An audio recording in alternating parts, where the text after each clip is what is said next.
내 삶의 의미를 되찾는 날, 안식일. 여러분 안녕하세요. 서상규입니다.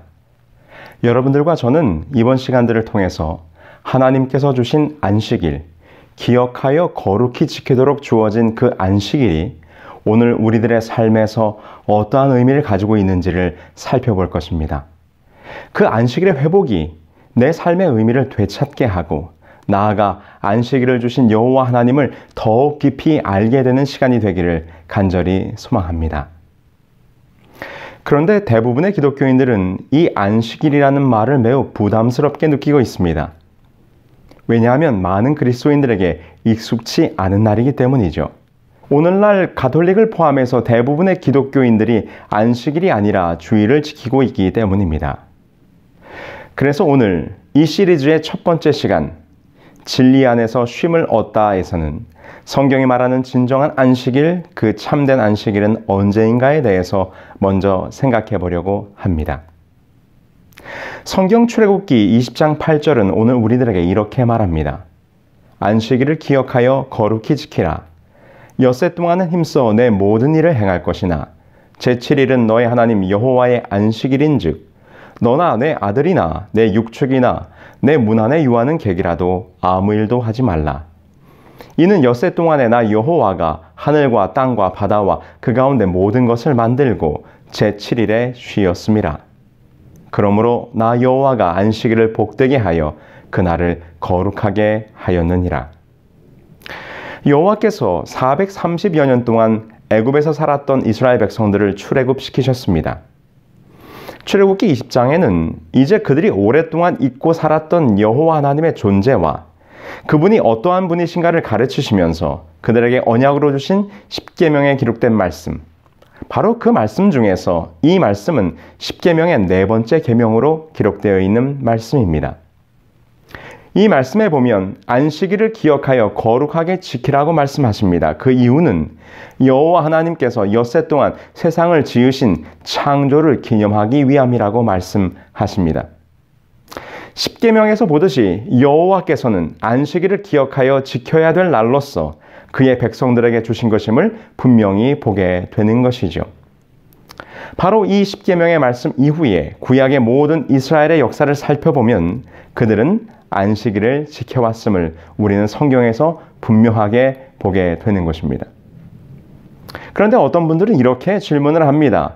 안식일은 구약시대에 유대인들만을 위해서 주어진 날이 아닙니까? 자, 그렇다면 이 성경절을 함께 보시죠. 창세기 2장 1절로 3절에 있는 말씀입니다. 천지와 만물이 다 이루니라. 그 하나님의 지으시던 일이 일곱째 날이 이를 때에 마치니 그 지으시던 일이 다함으로 일곱째 날에 안식하시니라. 하나님이 일곱째 날을 복주사 거룩하게 하셨으니 이는 하나님이 그 창조하시며 만드시던 모든 일을 마치시고 이날에 안식하셨음이더라. 여기 창세기 2장 1절로 3절에 보면 이미 유대인들 아브라함을 부르셔서 히브리 민족, 이스라엘 민족을 따로 구별하시기 이전에 이미 하나님께서 세상을 창조하실 무렵 온 인류의 시조인 아담과 하와에게 이 일곱째 날인 안식일을 구별하여 그날을 축복된 날로서 그들에게 안식일을 허락해 주심을 우리는 보게 되는 것이죠. 그래서 십계명 네 번째 계명에서도 이렇게 기록하고 있는 것입니다. 이 엿새 동안에 나 여호와가 하늘과 땅과 바다와 그 가운데 모든 것을 만들고 제7일에 쉬었음이라. 그러므로 이 날을 기념하기 위하여 너희가 이 날을 기억하고 지키라. 이렇게 말씀하고 있는 것이죠. 여기 십계명에서 분명히 말하기를 그 이스라엘 백성들에게 안식일을 기억하라 라고 말씀하고 있습니다. 이 말씀은 이미 이 안식일이 창조 때부터 이 인류에게 주어진 날이기 때문에 그들이 오랫동안 애굽에서 종살이를 하면서 그 날을 그만 잊어버리고 말았다고 하는 전제가 있는 것이죠. 그러므로 지금 하나님께서는 그 유대민족만을 위하여 안식일을 주신 것이 아니라 태초부터 제정되어 왔던 안식일, 그러나 그들이 잊어버렸던 그 안식일을 다시 회복하고 기억하여 그날을 지키라고 그들에게 말씀을 주고 있는 것입니다. 그러므로 이 안식일은 유대인들만을 위하여 주어진 안식일이 아니라 온 인류를 위하여 하나님께서 태초에 제정해 주신 하나님의 제도임을 우리는 분명히 성경을 통해서 보게 되는 것이죠. 그러면서 어떤 분들은 또 이렇게 우리들에게 질문을 합니다. 안식일은 구약의 율법이고 신약시대에 예수님께서 오셔서 안식일의 의미를 재해석하셨다라고 이렇게 설명을 하는 것입니다.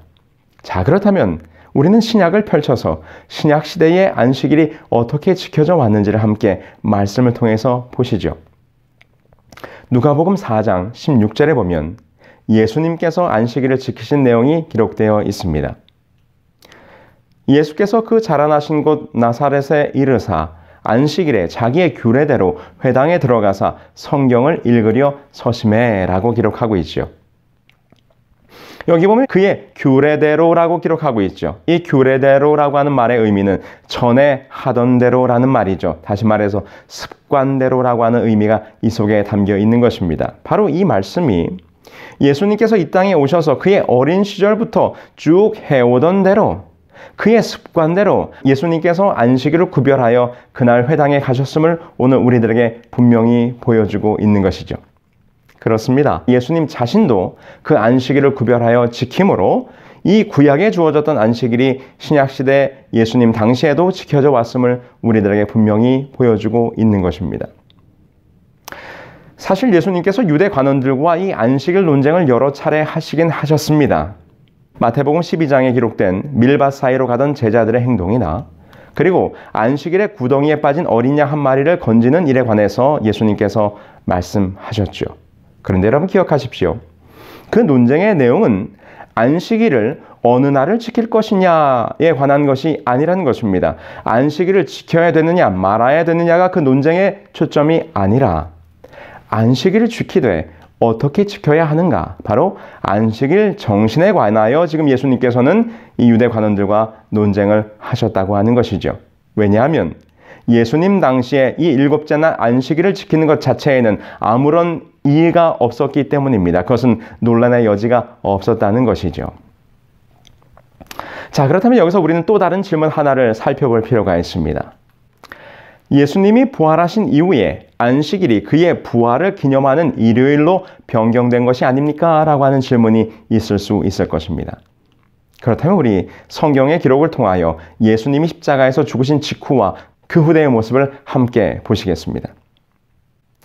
여러분, 예수님께서 돌아가신 시간은 금요일 오후였습니다. 예수님의 십자가 주변에는 갈릴리에서 온 여자들이 많이 있었지요. 금요일 저녁 해가 넘어가기 전에 예수의 시체는 아리마대 요셉에 의해 무덤에 넣어졌고 그 이후의 여자들의 행동에 대하여 성경은 다음과 같이 기록합니다. 누가복음 23장 54절로 56절이죠. 이날은 예비일이요 안식일이 거의 되었더라. 갈릴리에서 예수와 함께 온 여자들이 뒤를 쫓아 그 무덤과 그의 시체를 어떻게 둔 것을 보고 돌아가 향품과 향유를 예비하더라. 계명을 쫓아 안식일에 쉬더라 라고 기록합니다. 예수님께서 죽으신 직후 그날을 예비일이라고 이야기했고 그 다음은 안식일인 것을 분명히 설명하고 있으며 예수님을 따르던 여자들이 계명을 쫓아 안식일에 쉬더라 라고 분명히 기록하고 있습니다. 그 다음 기록을 함께 보실까요? 요한복음에 있는 말씀입니다. 요한복음 20장 1절이죠. 안식 후 첫날 이른 아침 아직 어두울 때에 막달라 마리아가 무덤에 와서 돌이 무덤에서 옮겨간 것을 보고 라고 기록하고 있습니다.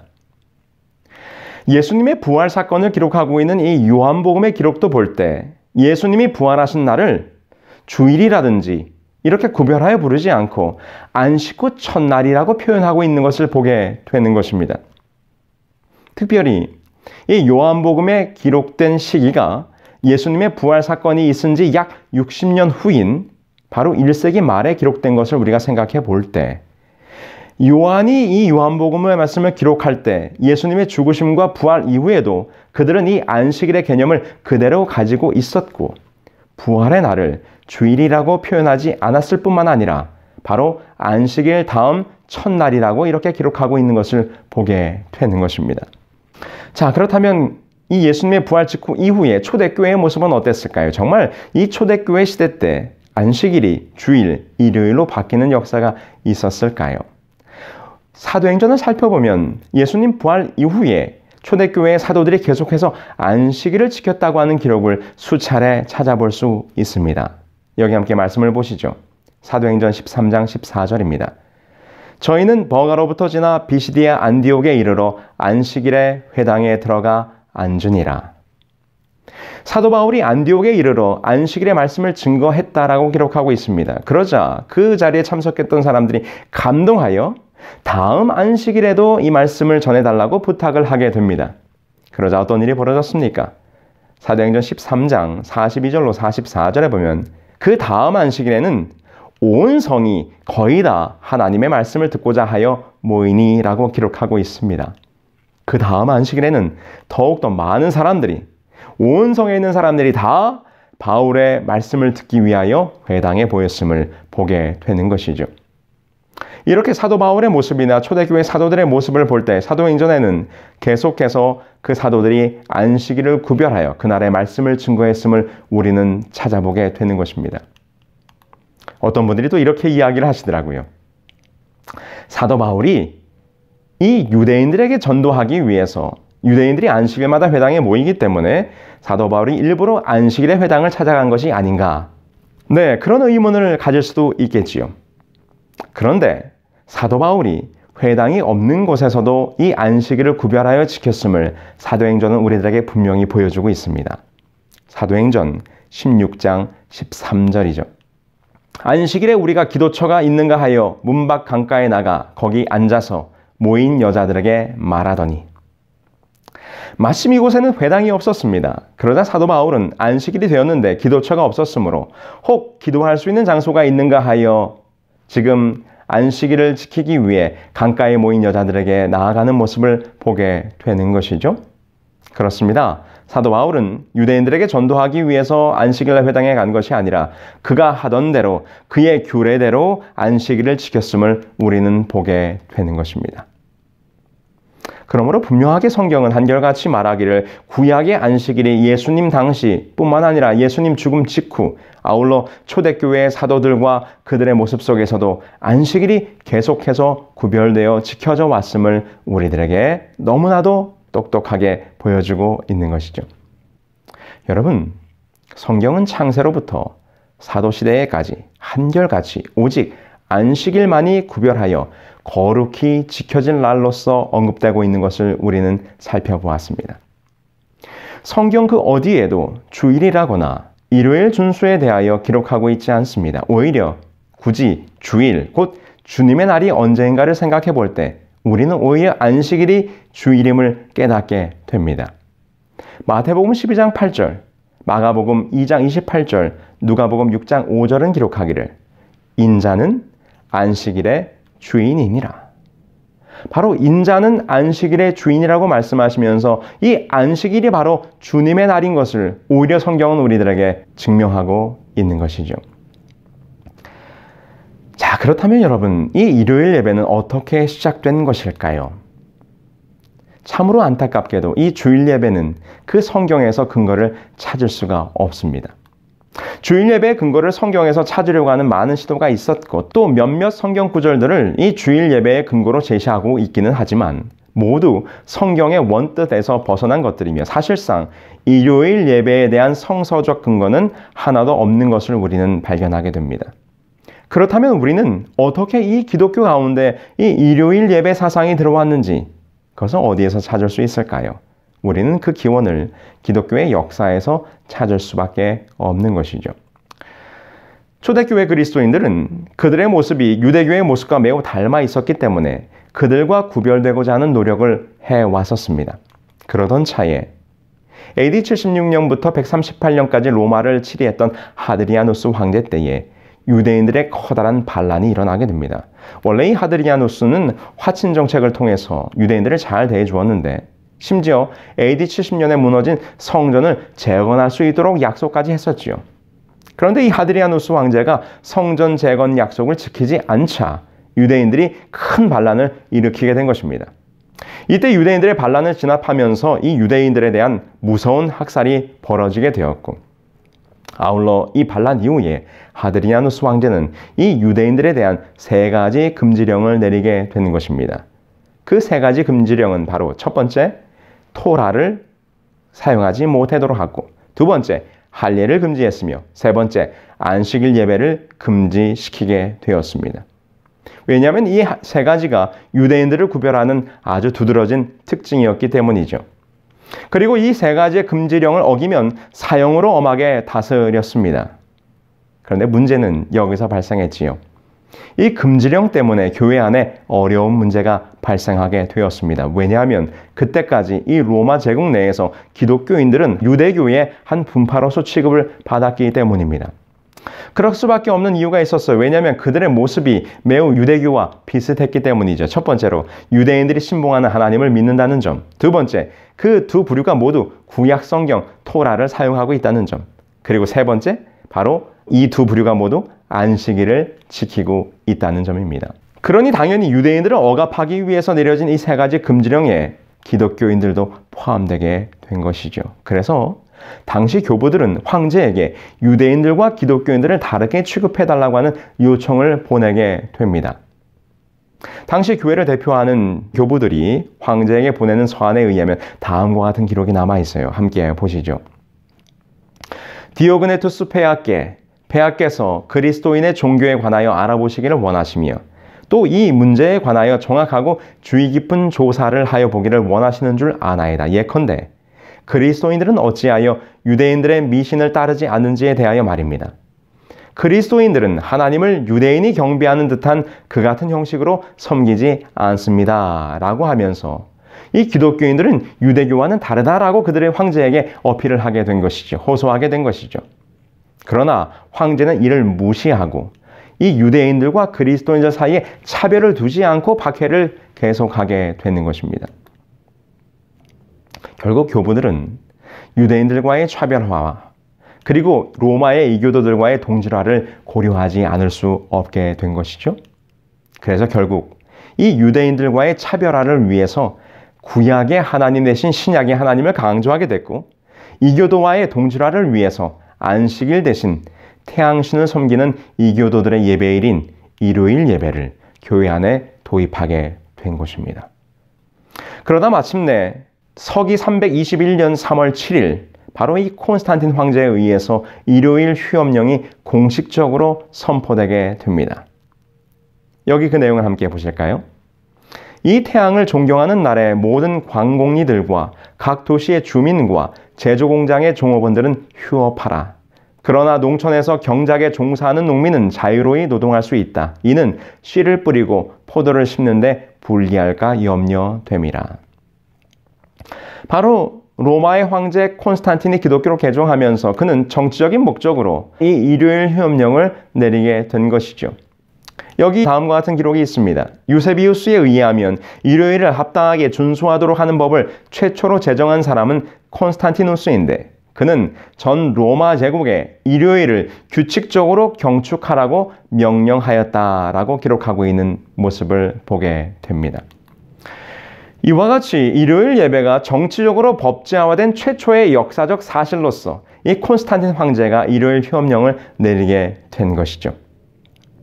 자, 이와 같은 일요일 예배는 비성서적인 배경을 가지고 매우 인위적이면서도 이교적인 방법으로 교회 안에 들어와 자리를 서서히 잡아가게 되는 것입니다.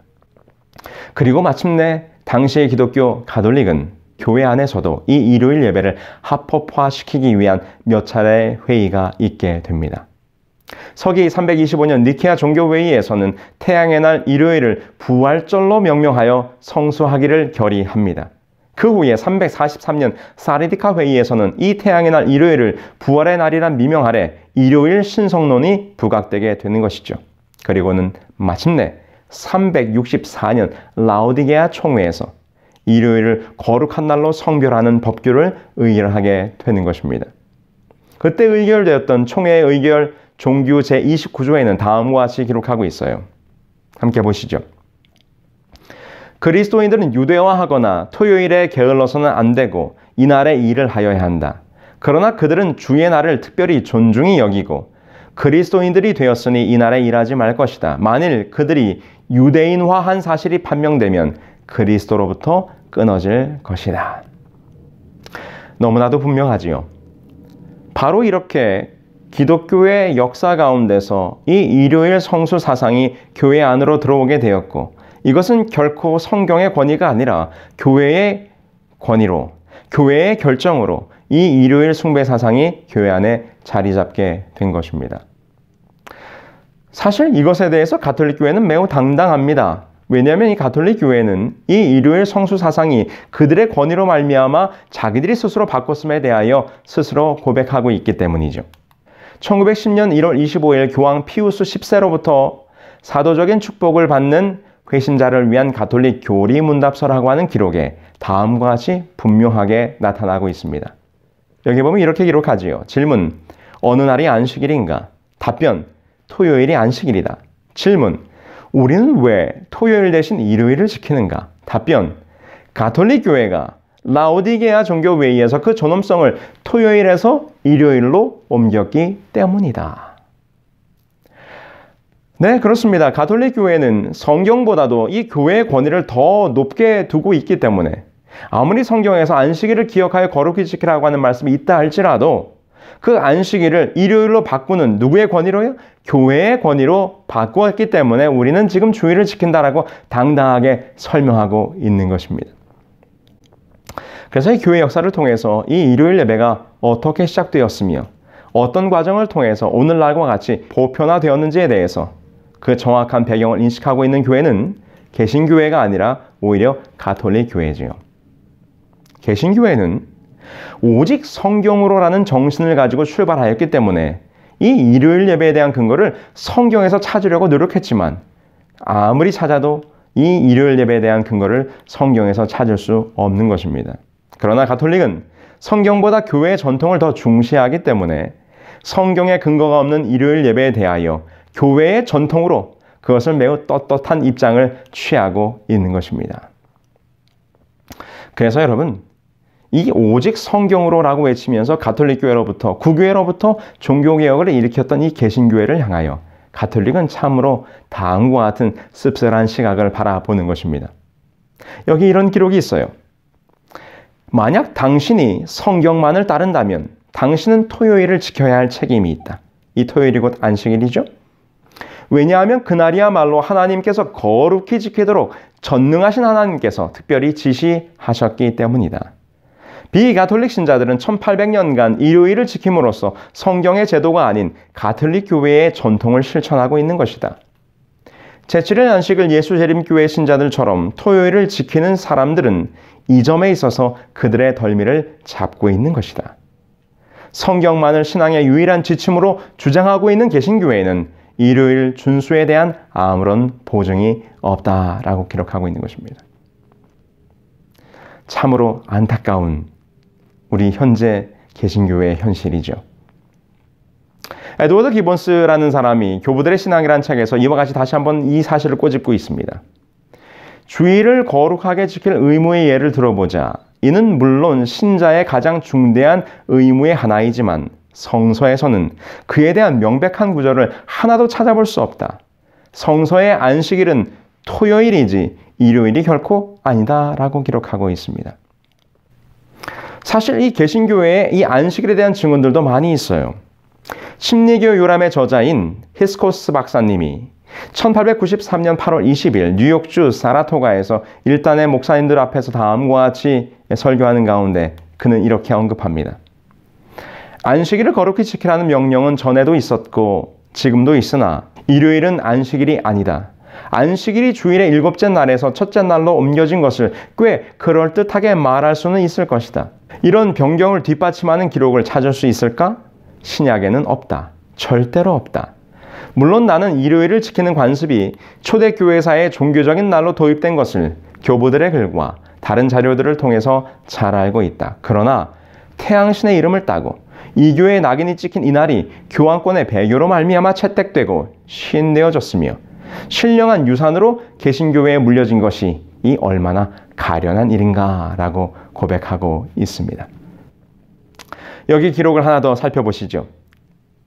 기독교의 역사가였던 네안더, 그리스도교 신앙과 교회의 역사라고 하는 책에서 그는 다음과 같이 언급합니다. 일요일을 축일로 삼은 것은 다른 모든 축제일의 경우처럼 단지 인간이 제정한 것이다. 안식일 계명을 일요일로 변경하는 명령을 내리고자 하는 의도가 사도들에게나 초대교회에는 전혀 없었다라고 기록하고 있는 것입니다. 그렇습니다. 지금까지 우리가 살펴본 것처럼 주일 예배, 곧 일요일 준수에 대해서는 성경의 어떠한 근거도 찾을 수가 없습니다. 그것은 기독교의 지나온 역사 속에서 신앙의 환경과 시대가 바뀌면서 그 시대와 타협해온 이 역사의 산물임을 우리는 분명히 보게 되는 것이지요. 여러분, 여기 책이 한 권이 있습니다. 이 책의 이름은 진짜 왕자와 가짜 왕자라는 책이죠. 이 책은 20세기의 가장 위대한 종교 사상가인 마르틴 부버가 그의 철학적 사상을 동화적인 내용으로 지은 책입니다. 이 책은 한날 한시에 태어난 왕비와 시녀의 아이가 한 사람에 의해 운명이 서로 뒤바뀌면서 시작이 됩니다. 후에 시녀의 아들이었던 이 가짜 왕자는 자신이 진짜 왕자가 아닌 것을 알게 됩니다. 그런데 그는 자기 것도 아닌 그의 자리를 지키기 위해 애를 쓰며 살아갑니다. 그러나 그러면 그럴수록 그는 자신의 진정한 삶은 없고 가짜로서의 삶을 살아나갑니다. 결국은 자신이 아닌 남의 인생, 빈 껍데기 인생을 살게 되었던 것이죠.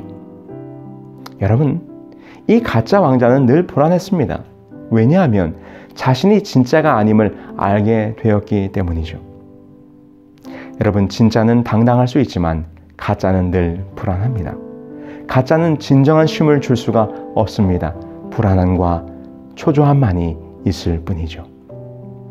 우리는 참된 것, 진짜, 곧 진리 안에서만 진정한 쉼과 평안을 누릴 수 있는 것입니다. 여러분, 오늘 하나님께서 우리들에게 이렇게 말씀하십니다. 안식일을 기억하여 거룩히 지키라. 내가 너를 위하여 구별하고 축복한 이날, 이 참된 안식일, 이 진정한 쉼의 날에 함께 하자고 오늘 우리들을 초청하고 계십니다. 진리 안에서 쉼을 얻다. 오늘 진리를 발견한 여러분들의 마음속에 진정한 쉼이 함께 하시기를 간절히 소망합니다.